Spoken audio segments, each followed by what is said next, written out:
when you get a chance to sit down with the best sports handicapper, well, actually, best personality who happens to be a sports handicapper, yes. I think is probably the better way to put it. Yes. Brandon Lang, you take that shot. Brandon, this game this weekend, let's rip it off. Let's go. Yeah, when you're 20-3 and people ask you the success, I always isolate. There's subplots in every Super Bowl of how teams match up. I always isolate the one thing that if this happens, this is going to happen and this is your winner. So my example is in 2008 when you had the Giants and the Patriots.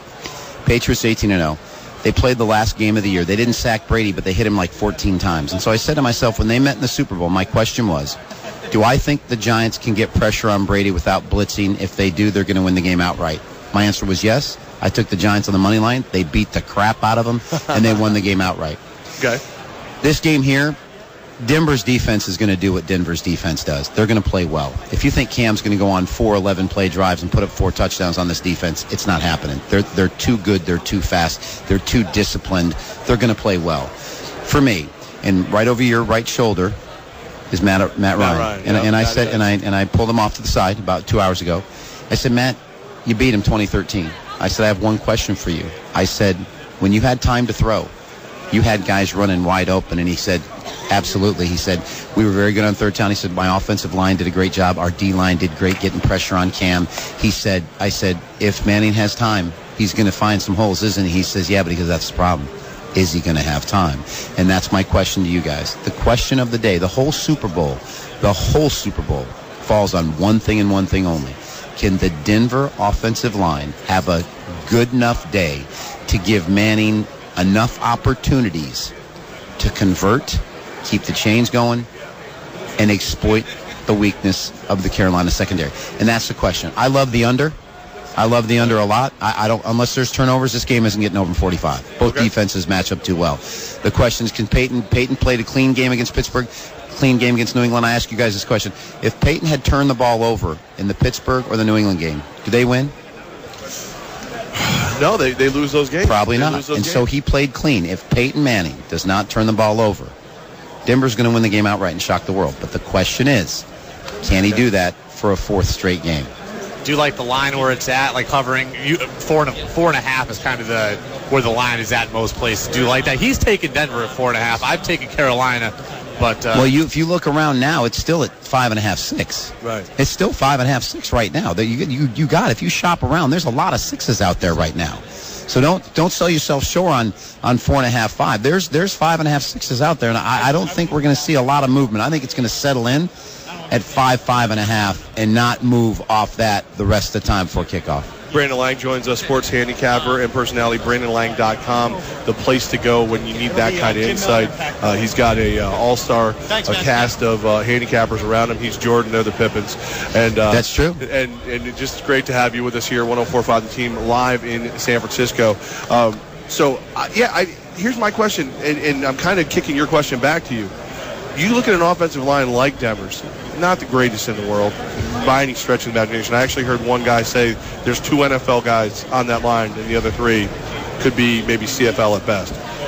When you hear that over and over and over for 2 weeks, that if you do your job, we will win the Super Bowl, does that motivate a unit, or do you throw motivation out the window at the Super Bowl? Everybody's motivated. It motivates, but it's up to the coaching staff to structure your game plan away from your weakness. Okay. So you run draws, you run quick screens, you commit to the run, you play to your defense, you try to stay out of 3rd and long. They've been able to do that against a defense like Carolina. There's a big difference between 3rd and 4 and 3rd and 8. You can run on Carolina if you stick with it. I said that to Matt. He said we ran the ball 30 times and we weren't hugely successful, but by running the football, you plant the doubt of your secondary that you're going to run the football. Even if you don't pick up many yards, you still have to respect the run and you still have to respect the play action. So it'll be interesting to see the game plan that Kubiak comes up with offensively for Peyton. But I think your offensive line, you know where the weaknesses are. You've got to design a game plan away from that. I think they will, but again, that's a really big if. Listen, he's cost me in 2 of my 3 Super Bowls. If I go with him again, I know I love the under. I'm telling you right now. If I end up using him, and I don't know right now, I'm going to see where the money goes. But if he does, I'll hop on a flight Monday morning. I will fly to Denver. I will find him. I will beat him with a Louisville Slugger within an inch of his life. I'll go to jail. I'll stand before that judge. He says, how do you plead? I'm temporary insanity, Your Honor. I'm 20-4 in Super Bowls. He's cost me 3 of them. Yeah. Can you feel me? Yeah. I think he looks at me. I think he says, let's put you in a mental institution for a month and have you work on your anger management. And I think I get away with it. Definitely get you out in time for next Super Bowl. I really will. But, but again, that would be the only thing that makes me gun shy. But the number one defense in the NFL, getting close to 6 points, if he doesn't turn it over, I just don't see him getting blown out, regardless of how their offensive line is, because I don't think they're going to put him in harm's way. Brandon Lang summing up what I've been trying to say on the show, just not nearly as nice, right here on 104.5 The Team. We haven't even played this Super Bowl yet. We've already got odds coming out for next year. So we talked about it. We got the Jets and Bills at 30-1. We got the Giants at 40-1. When do you start paying attention to next year's odds? For the Super Bowl, after the championship games, I don't even worry about it. I don't really get into futures from the standpoint that when you're forced to pick games every day, which I am for my clients on the website, it's a day-by-day progression. I can't see past who I'm going to use in college basketball tomorrow. Yeah. I mean, who? Let me already look at the college basketball matchups for Saturday and comparing who loses or wins tonight, and then what am I doing Saturday before the Super Bowl. So it's a and listen, it's a very unforgiving business as a handicapper. I would not advise anybody to get into it, because especially when you get a movie made about your life, you're supposed to win every single day. You're not supposed to lose. Yep. Anybody didn't know. Yep. You are never supposed to lose. You're supposed to win every single day, and no one can. Listen, if God came down here as a handicapper, I think God would suffer a bad beat. I really do. Which, by the way, is probably your best prop bet. MVP, who he thinks first, you can get God at 5-1. If you get God at 5-1, you got to take God 5-1. Anytime you can put money on God. Anytime on God. You got to go with it. You got to go with God. 104.5 The Team. Where's the parties tonight? I mean, come on, you're the guy. You're plugged in. I would love to, I can get into my publicist, Braun, who you guys talk to. We could get into Jay Glazer's party if we wanted to. But when you got to get up and come in here Radio Row in the morning, you don't have time to take it deep. Now, Friday night when it's all done, maybe, but at that point I'll probably be back down in L.A. and relaxing. So it'll be interesting. But the business side of Brandon Lang, I'm not sure if I like this. This is kind of freaking me out. Only till Friday. Okay. And then listen, and then it's on like Donkey Kong. So it's I'm out of here like a fat girl in dodgeball. So all right, you've given us great stories every time you've joined us. What do you got for us today?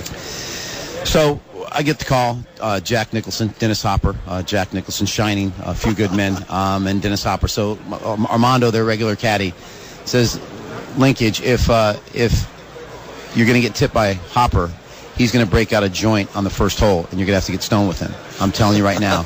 And he said so. And listen, Jack's gonna do a little blow out there as well. And he said, and you just make sure he cleans out his nostrils, because he's trying to do it real quick. I'm like, yeah, okay, whatever.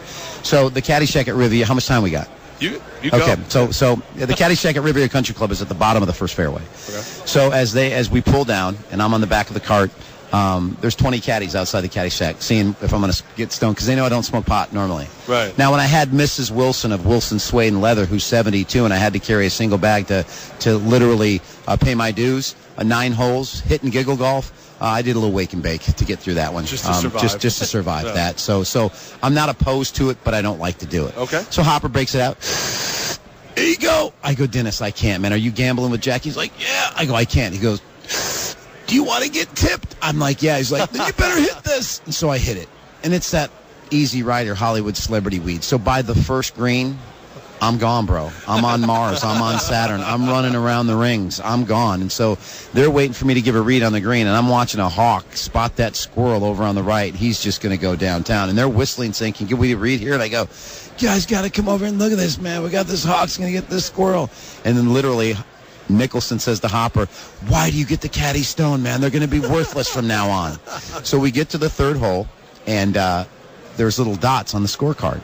And I go, you guys playing skins? And Dennis says, no, those are caddy errors. You gave him a bad read on 1. Your yardage on 2 was suspect, and you gave him a bad read on the 2 green. They're keeping score on you. So he says they're caddy errors, and he says every dot at the end of the round he subtracts from his score, and that's his real score, because he did. Those are your mistakes, not his. And listen, he literally he did a for Cigar Aficionado, he talked about that exact thing. He's very caddy friendly, and he said, "Yeah, I put a dot for every caddy, the error the caddy makes, and at the end of the round, I subtract the dots because that's his fault, not mine." And that's the score he really turns in.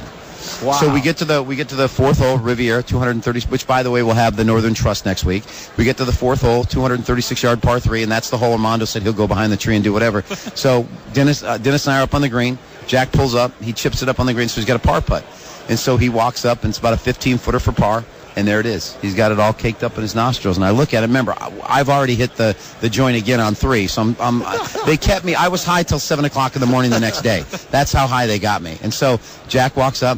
He's like, "All right, I got to make this putt. What's it doing?" I'm like, "First of all, would you clean the coke out of your nose? I mean, this is absolutely ridiculous." And he licks his finger, and he goes up and gets it out and rubs it on his teeth. I'm like, this guy's out of his mind. He goes, "All right, I got to make this putt." Now I'm stoned. And I look at him. And I go, "You want the truth?" And he says, "Yeah." I go, "You can't handle the truth." And he loses it from a few good men. And he gets that look like the Shining. And he goes, "That was good. That was really good." And from that point forward, it was a great day. So finally, in part of the story, we get to the 11th hole, and he's got 120 in, uphill, little wind, and I hand him his 9-iron. He goes, "No, give me the wedge." I said, "Jack, it's a little further than that. Yeah, I want you to hit the 9." He says, "Give me the wedge." So he steps on the wedge. He leaves it out. He puts it in the right front bunker. I take a ball out of my pocket. I throw it down. I hand him the 9-iron. So hit me a smooth 9. Hits the smooth high, pin high 15 feet. So we get up to the green. There's the bunker. I'm holding the rake. I'm standing on top of the bunker with Dennis Hopper. He hits his bunker shot out. He starts to walk out of the bunker. I take the rake and I throw it at his feet. He goes, "What's this?" I said, "You see that 9-iron that I wanted to hit? That's pin high 10 feet, my man." I said, "That wedge you wanted to hit, that puts you in the bunker. That's a player error. I don't rake player errors." And he looks at me, and he goes, "Fair enough." And Hopper thought that was the greatest line ever. Cool. And so round got over. They came up. They broke me off real good. He actually requested me 3 or 4 more times. And awesome. And he's just a very caddy-friendly, great guy. But I'll never forget, you want the truth, you can't handle the truth. And he's out of his mind. He is. Yeah. I don't know how someone would do that product and be on a golf course because, and again, the few times that I've done it in my life, I would find a squirrel head cover and get behind a tree. That stuff gets me all horned up. So how he's out there, how he's out there playing golf, and the hot and focusing on the hot sun. I know one place I want to be. That's an adult men's establishment enjoying my time. I sure as heck wouldn't be on a golf course. Brandon Lang, BrandonLang.com. He is the personality / sports handicapper, and we love when you spend some time with us and loving the under. Yes. Listen, you're going to look at me after the game, and you're going to say, he was right, man. The only way that game went over was turnovers. And I just think I think we're going to have a clean game. I really do. I think both teams are ready for this. They're going to be prepared. Defenses are going to dominate. I think both are going to play close to the vest. And like I said, they struggled offensively against Atlanta. They did. They struggled offensively. So I think Denver's defense is going to play well. I just don't know if it's going to be a Chevy Chase in the movie Fletch. Going to use whole fist there, Doc, with Peyton Manning. I don't know if I want to trust that again. Rivers. Brandon Lang, thank you very much for joining us.